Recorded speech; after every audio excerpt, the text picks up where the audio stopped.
ఓం నమ శివాయ. శ్రీమాత్రే నమ. భారతదేశంలోనే మొట్టమొదటి శైవ క్షేత్రం, అలాగే మొట్టమొదటి శివాలయం, త్రిమూర్తులు వెలిసినటువంటి దేవాలయం.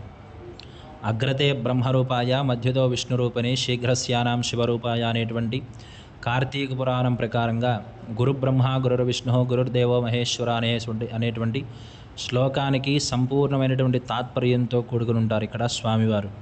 గుడిమల్ల క్షేత్రం తిరుపతి పట్టణానికి 21 కిలోమీటర్ల దూరంలో ఉంటుంది. ఏర్పేడు మండలం.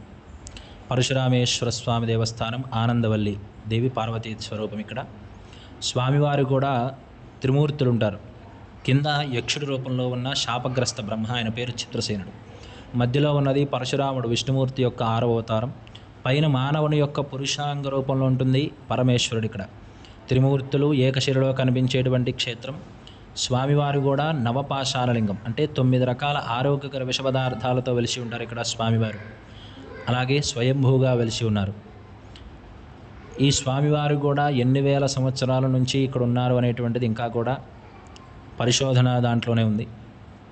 పురావస్తు శాఖ వాళ్ళు కూడా పూర్తి నిర్ధారణ చేయలేకపోయారు. కాబట్టి దీనిని ఇక్కడ స్వామివారు స్వయంభూగా వెలిశారని చెప్పి వాళ్ళు నిర్ధారణ చేశారు.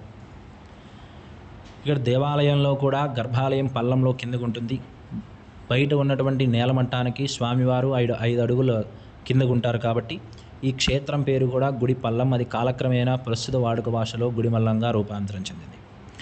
పరశురాముడు తన తల్లిని రేణుకాదేవిని చంపినటువంటి స్త్రీహత్య మాతృహత్య మహాపాతకానికి ఆ యొక్క దోష నివారణకై తన తండ్రి గారైన జమదగ్ని మహర్షి ఆదేశాన్ని ప్రకారం ఈ క్షేత్రంలో మానవుని యొక్క పురుషాంగ రూపమైనటువంటి శివలింగానికి ప్రతిరోజు కూడా దేవాలయానికి బయట ఈశాన్య దిక్కులో ఉన్నటువంటి విచిత్రాల కొలను అనేటువంటి కొలంలో విచిత్రమైనటువంటి తామర పుష్పాలతో ప్రతిరోజు కూడా నిత్యార్చన చేసి తపస్సాచరిస్తూ ఉండేవారు.